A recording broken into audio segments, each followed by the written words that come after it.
디지털 은행이 되겠다는 목표를 가지고 있는 소파이, 어떠한 사업을 하고 어떠한 방향성을 띠고 있을까요? 수천 개의 금융기관들 및 은행들에게 정보 처리 솔루션을 제공하고 있는 잭 헨리, 투자처로서 또 다른 매력은 없을까요? 그래서 소파이와 잭 헨리는 지금 매수를 하기에 적합한 타이밍일까요? 이번 영상에서는 소파이와 잭 헨리에 대한 모든 것을 알아보겠습니다. 본격적으로 시작하기 전에 구독과 좋아요, 알림 설정까지 부탁드립니다.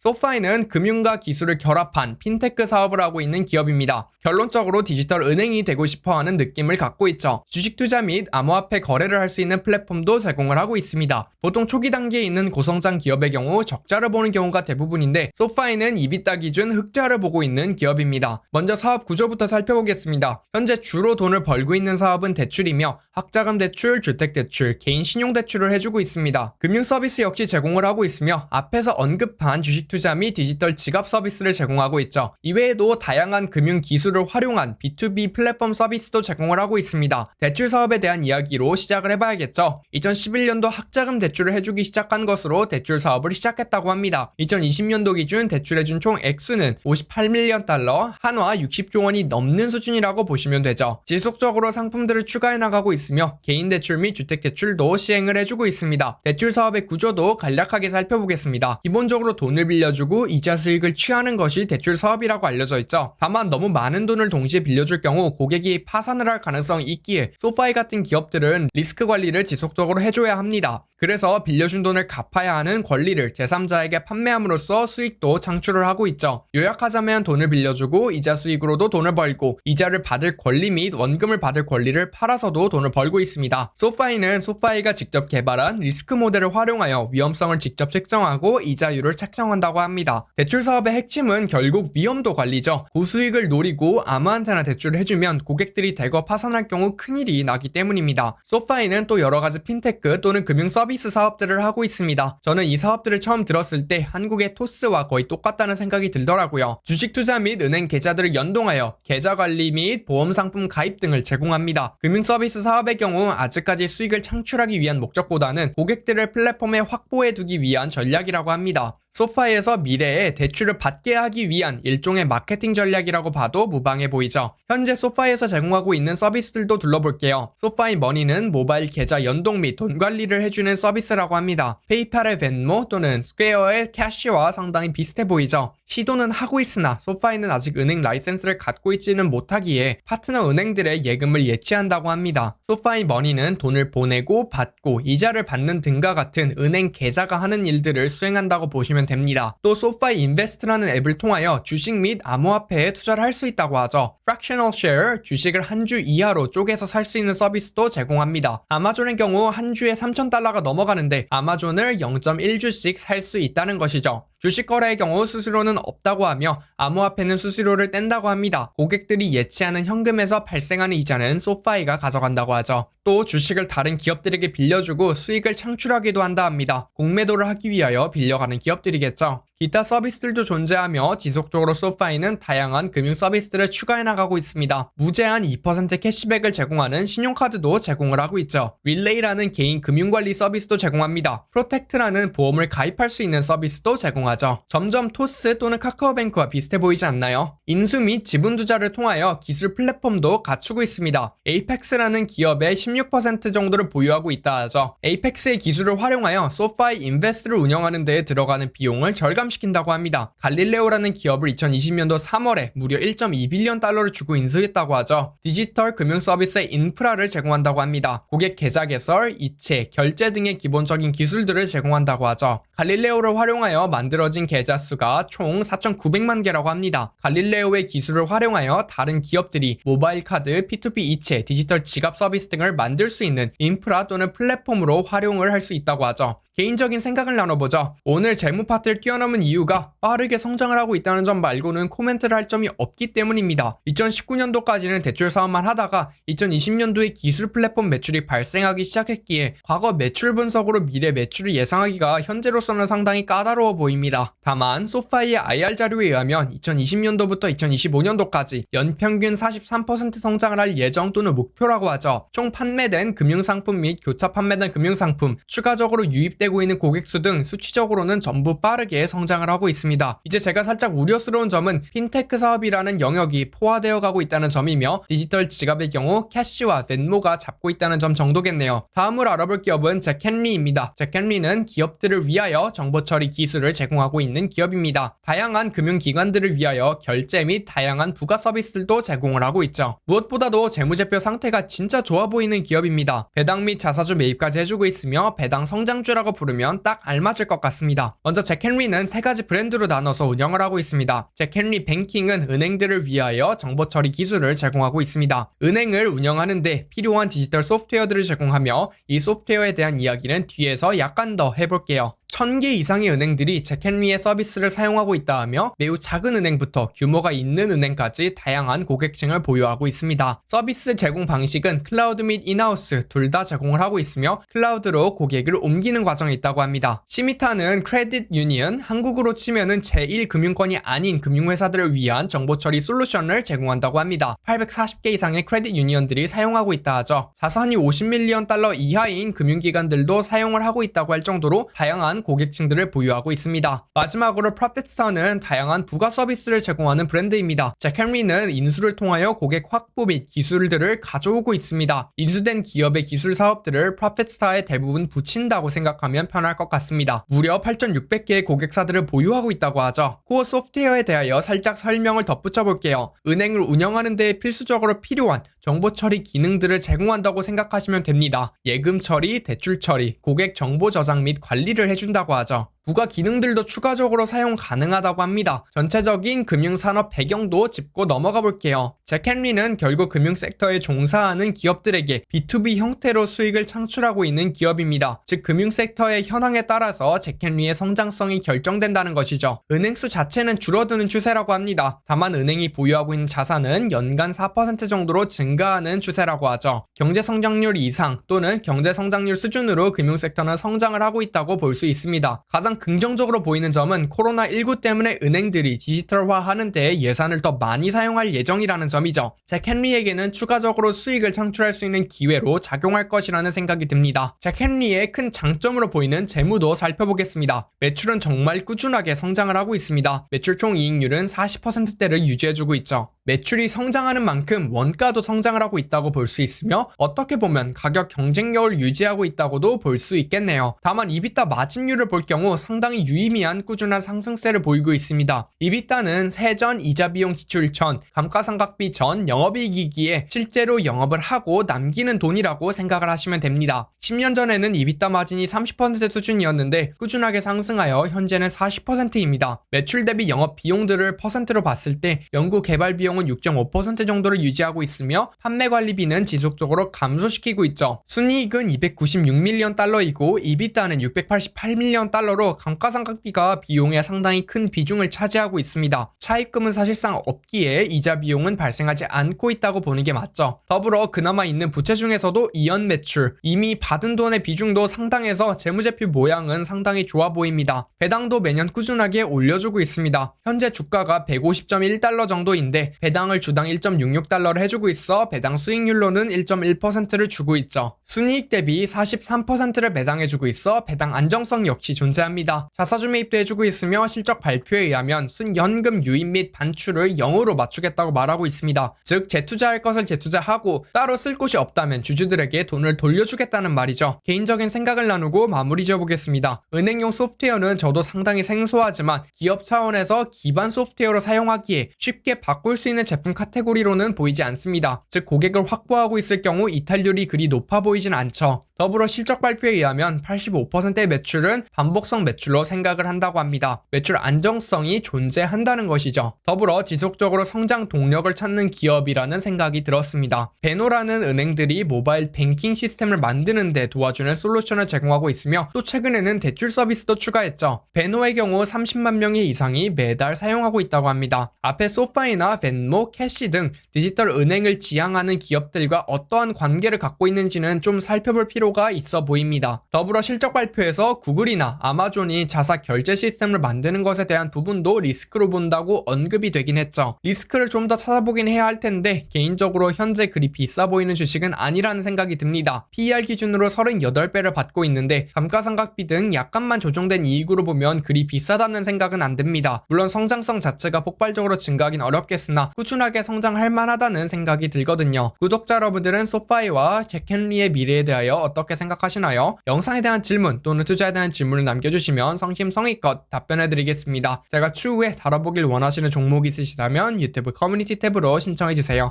오늘 전해드린 투자 이야기 재미있고 유익하게 들어보셨나요? 더 많은 투자 이야기들이 준비되어 있으니 구독과 좋아요, 알림 설정까지 부탁드립니다.